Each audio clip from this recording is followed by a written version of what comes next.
David Hampton smiled at his wife Melissa every morning.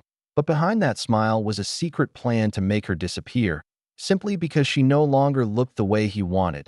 David and Melissa Hampton were the kind of couple people in their neighborhood talked about with admiration. They had a neat, beige two-story home with white shutters, a green lawn always trimmed to perfection, and matching outdoor chairs on the porch. David drove a polished black SUV, always clean. Melissa often wore sundresses and had a gentle smile when walking her dog or watering her roses. At a glance, they seemed like a couple who had everything under control: love, comfort, and routine. But those closest to them began to notice something else, something harder to define. The light in Melissa's eyes had started to dim. David had always been a man who cared about appearances. He prided himself on being organized, successful, and respected in their suburban Ohio community. As a real estate broker, he relied on charm and looks to win clients. His social media was filled with smiling selfies at open houses, gym workouts, and motivational quotes. He was known for hosting barbecues in the summer, bringing expensive wine, and keeping his lawn in competition with the neighbors. But behind the smiles, David's standards were rigid, especially for Melissa. In the early years, Melissa was praised for her beauty. She had been thinner then, active and full of energy. But after a painful miscarriage and ongoing thyroid issues, she began to gain weight. Her once thin frame softened, and her clothes stopped fitting the same way. She tried to hide her discomfort with sweaters and loose cardigans, but David noticed. And David didn't like it. The change in his behavior started subtly. He stopped complimenting her. He began sitting farther away from her on the couch. He criticized her eating habits under the guise of being helpful. When friends came over, Melissa became quieter, afraid to say the wrong thing. David, on the other hand, laughed louder, made passive-aggressive jokes at her expense, and spoke as though she weren't even in the room. Melissa tried to keep their marriage intact. She started walking in the mornings, cutting carbs, drinking smoothies. She downloaded fitness apps and followed online workouts. But her body didn't respond the way she wanted. The doctor said her metabolism was slow due to her medical condition. She grew frustrated, tired, and embarrassed. And David only grew more distant. What Melissa didn't know was that David had already emotionally checked out. He had started spending more time at the gym, where he began seeing a younger woman, Caitlin, a personal trainer who laughed at his jokes and admired his dedication. To her, David was charming and self-made. He didn't mention Melissa at first, and when he did, he described her as someone struggling and not the woman she used to be. As months passed, David's resentment turned into bitterness. He believed Melissa had given up. In his mind, he deserved more. Someone who matched his looks, someone who didn't drag him down. The man who once promised to love and cherish his wife now viewed her as a burden, a source of shame. Then came the life insurance policy. David convinced Melissa to sign paperwork for financial protection, claiming it was normal for married couples. The policy was large, $750,000, and heavily favored David as the sole beneficiary. Melissa didn't think much of it. She trusted him. They had been married for 9 years. But the timing was deliberate. David was preparing. Friends noticed a shift in Melissa's behavior around this time. She stopped baking for neighbors like she used to. Her once vibrant garden began to wither. She missed volunteer shifts at the animal shelter. Some suspected she was dealing with depression. Others thought maybe the marriage was failing. But no one guessed the truth. Beneath the surface of their tidy suburban home, something was quietly unraveling. David had made up his mind. He didn't want to divorce Melissa. He didn't want the public mess, the sympathy she might get, the questions about why he left a woman after her health struggles. He wanted her gone, completely, quietly, without scandal. And in his mind, he had already started writing the ending. Melissa, unaware of how deep his resentment ran, still tried to fix things. She signed up for therapy. She started planning a new hobby. She wanted to launch a baking blog, something creative to lift her spirit. She ordered a secondhand camera online. It arrived in a box that sat unopened on the kitchen counter. She believed things could still get better. But David had already decided they wouldn't. The morning Melissa Hampton vanished began like any other. The sun was just beginning to rise over the rooftops of the neighborhood, casting golden light across the neatly aligned driveways. A neighbor walking his dog remembered seeing her out front, watering her flower beds in a long pink robe. She waved at him with a tired smile. That was the last confirmed sighting of her alive. David told police that when he woke up around 8 a.m., Melissa was gone. He said she must have gone for a walk like she sometimes did. But her slippers were still by the back door. Her phone was plugged in beside the bed, untouched. Her keys were in the drawer. Her purse hadn't moved from the hallway table. It didn't make sense to be why afternoon Melissa hadn't returned. David began texting her friends, asking if they had seen or heard from her. He called her mother in tears, saying Melissa had left without a word. He even posted a vague message on Facebook, urging anyone with information to reach out. By evening, the police were involved. Flyers were printed and shared. A missing persons report was filed. Volunteers searched nearby parks, roadsides, and wooded trails.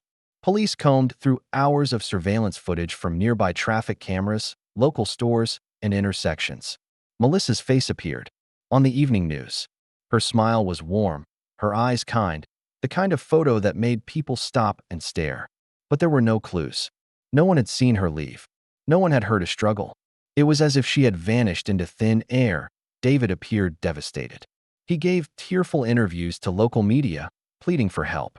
He stood outside their home with red eyes and trembling hands, hugging Melissa's friends and family. Reporters praised his composure. People commented online, calling him a devoted husband. But behind the scenes, things began to shift.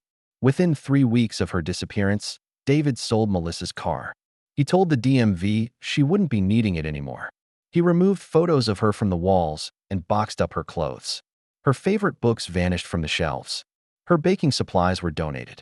Her camera, still unopened in its box, was tossed in the garage under a tarp. It was as though he was erasing her, one object at a time. That Melissa's family grew suspicious. Her mother said Melissa had never gone anywhere without her phone. Her best friend insisted she had plans to meet up the following week. She had been excited about starting her blog. She had even written down names for it in a notebook. Nothing about this was voluntary. Detectives assigned to the case kept watching David. His behavior didn't align with someone in mourning. He wasn't asking for updates. He wasn't calling the police for progress. Instead, he was back at the gym, posting photos of his workouts, and spending long hours away from home. It was during a routine canvass of the neighborhood that a detective knocked on the door of a couple who lived across the street. They had a doorbell camera that captured the Hampton driveway. The footage showed nothing unusual during the day of Melissa's disappearance. But at 2:46 a.m., something disturbing appeared. A shadowy figure, tall, likely male, was seen dragging a large plastic container toward an SUV. The footage was grainy, the lighting poor, but it was enough to raise alarms. Detectives returned to the Hampton home with a warrant. They searched the garage, backyard, closets, and the attic. One thing stood out. Melissa's large outdoor garden bin was missing, the kind used to hold soil or tools. The same kind that could match the shape seen in the video. David claimed he had lent it to a friend for landscaping work. When contacted, the friend denied it. Under questioning, David said he couldn't remember who he lent it to. His story began to wobble. A forensic team examined David's SUV. At first glance, it looked spotless. But under the rear carpet, deep in the fibers, they found faint traces of blood. Samples were taken and rushed to the lab. Days later, the DNA results came back. It was Melissa's. There was still no body, no murder weapon, no confession. But the pieces were forming a chilling picture. A woman with no history of vanishing, who had every reason to stay, disappeared without a trace. Her belongings untouched, her dreams abandoned. Her husband grieving in public but scrubbing her existence in private. And with every passing hour, the truth grew darker. The investigation into Melissa Hampton's disappearance took a sharper turn as inconsistencies in David's statements began to multiply.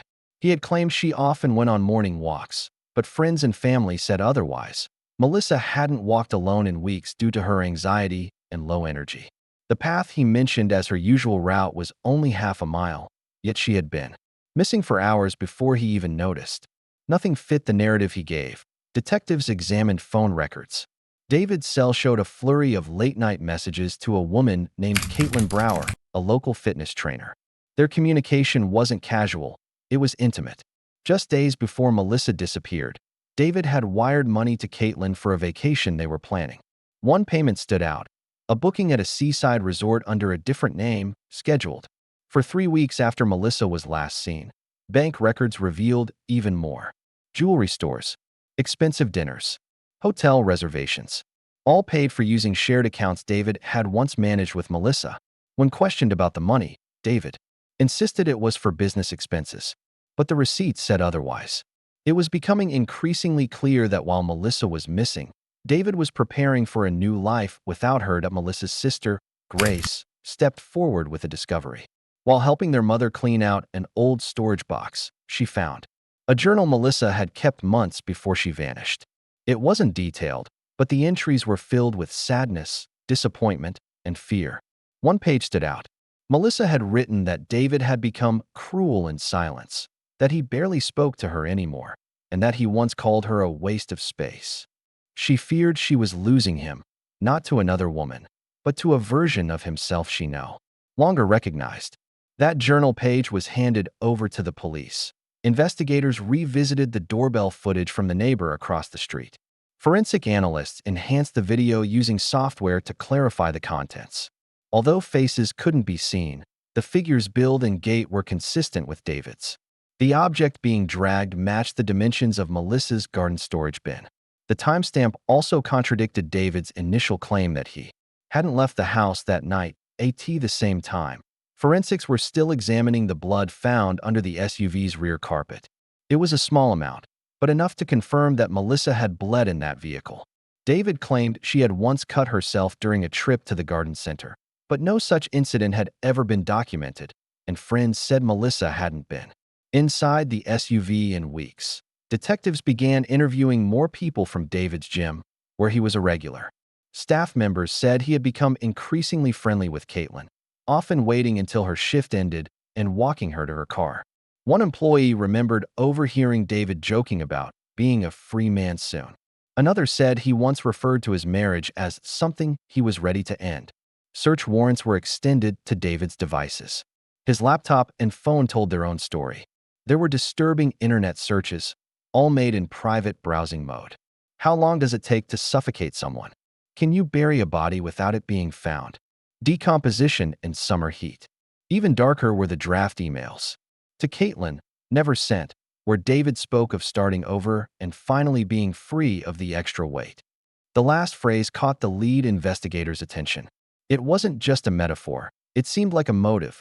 The district attorney began preparing for charges. But without a body, the case was delicate. Circumstantial evidence was stacking high, but they needed something definitive.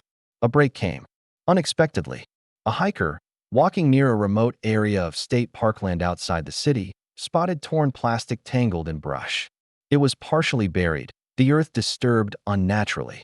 Authorities arrived, cordoned off the area, and began excavation. Underneath, wrapped tightly in black plastic and layers of tape, was the body of a woman. The remains were in poor condition due to exposure, but fragments of pink fabric were visible, the same robe Melissa had last been seen wearing. Forensic testing would later confirm what everyone already feared. It was Melissa. The discovery of her body shattered any remaining illusions. It turned a missing person case into a homicide, a quiet, suburban mystery into a calculated crime. And David's carefully built image as a heartbroken husband began to disintegrate under the weight of undeniable truth. The recovery of Melissa Hampton's body marked the point where suspicion became certainty. For months, David had maintained that he didn't know what happened to his wife.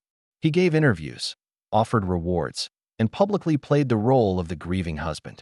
But now, with her remains uncovered in a shallow grave beneath rotting tarp and loose dirt, that mask could no longer hold. Her body told a story that David had tried to bury. The autopsy was brutal in detail. Melissa had suffered multiple blunt force injuries to the head and face. Her arms bore deep bruises and fractures, defensive wounds, consistent with someone trying to shield themselves. The cause of death was listed as asphyxiation. She had been smothered after the beating, likely with a pillow or plastic. The medical examiner noted signs of restraint on her wrists. This wasn't a sudden fight or a moment of rage. It was controlled. It was planned. With this confirmation, police arrested David Hampton at his office the following morning. He offered no resistance, but also showed no emotion. As he was placed in handcuffs, co-workers watched from the windows, stunned. David, always the clean-cut professional, was led away in a wrinkled dress shirt and scuffed shoes, looking smaller than anyone remembered. Back at the station, detectives laid out the evidence. Melissa's blood in the car, the doorbell camera, footage, the Google searches, the life insurance policy, the financial records, the affair. Most damaging of all were files recovered from David's laptop, a journal of sorts, hidden inside a password-protected folder. The entries weren't poetic or emotional. They were cold, practical, and disturbingly honest. In one, he wrote that Melissa had become a burden, that she had let herself rot, and that he was trapped in a body he didn't want to see. In another, dated only 9 days before her death, he listed pros and cons of starting fresh. Under pros, he wrote, no divorce mess, insurance payout, freedom to marry Caitlin, no more embarrassment. Under cons, he listed only one word, risked at a trial.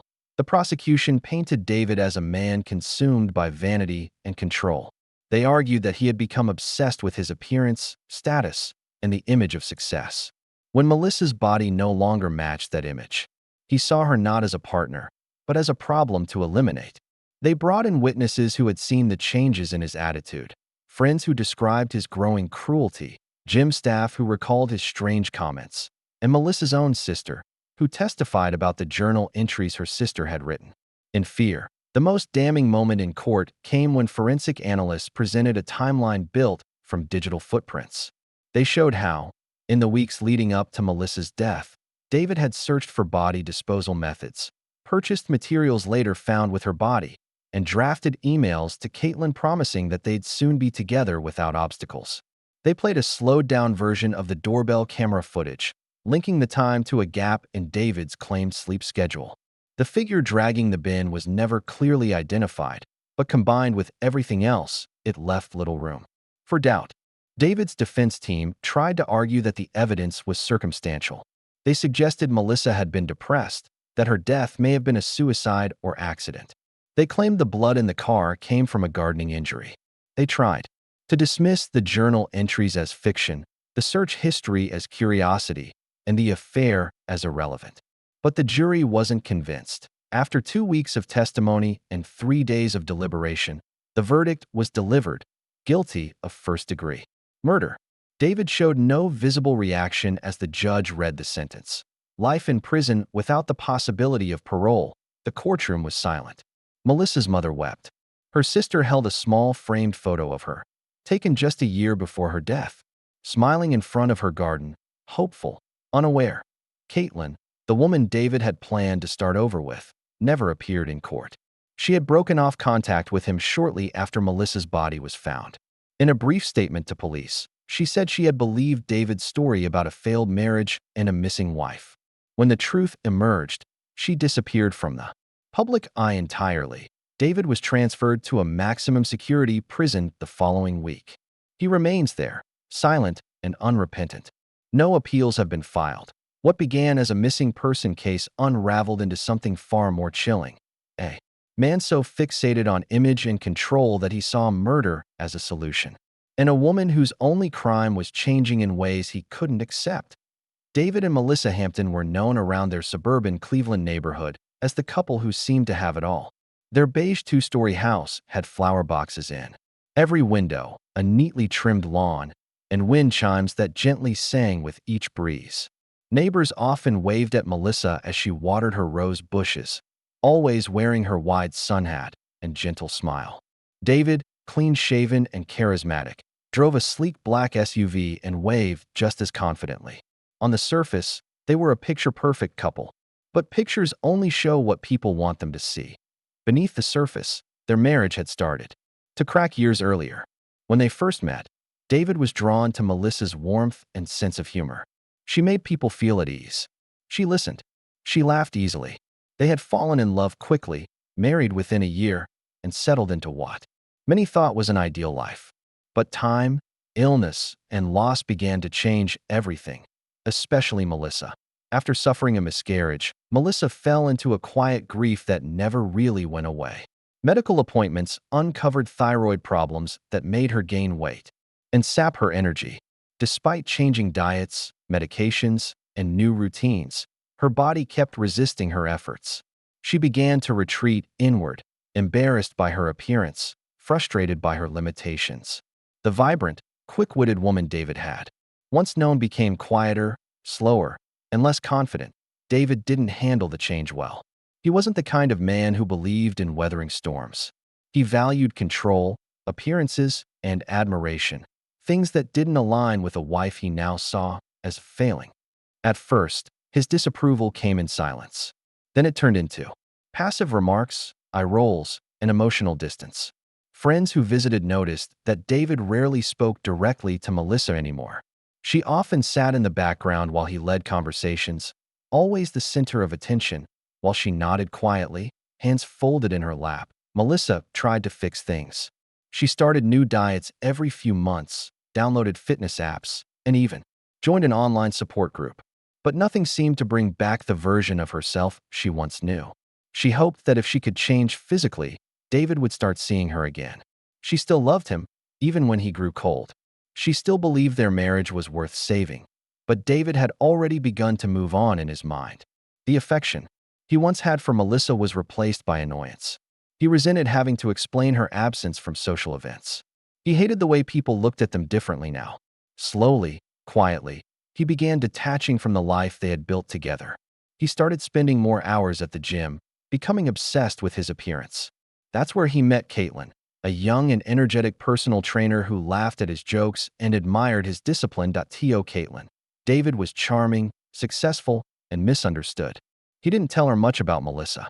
When he finally did, he referred to his wife as someone who had let herself go, someone he had outgrown. Caitlin believed him. She had no reason not to. David knew how to tell a story that served him. Back at home, Melissa was still trying. She began writing again, something she had once loved. She started outlining a baking blog, something creative, to reconnect with herself. She even ordered a camera online, which arrived in a small brown box she never got around to opening. She told a friend she was finally feeling hopeful again. That maybe, just maybe, things could get better. Then came the life insurance policy. David told Melissa it was just a precaution, something smart couples did just in case. She signed it without protest. She trusted him. The policy totaled $750,000 and named David as the sole beneficiary. No one else knew about it at the time. Not her family, not her friends. Soon after, subtle changes began appearing. David started deleting old photos from their shared drives. He stopped mentioning Melissa in conversations. He began pushing her further into silence without ever raising his voice. On the outside, their home looked as beautiful as ever. But inside, Melissa was disappearing long before she was ever gone. She didn't realize that David had stopped seeing her as a person. To him, she had become a problem, something to fix, or worse, something to remove. He wasn't thinking about therapy or separation. He was thinking about erasing. Melissa kept fighting, unaware that she was already standing on the edge of something far darker than she could imagine. The woman who once lit up every room was trying to claw her way back into her life. But David was already planning a future that didn't include her at all.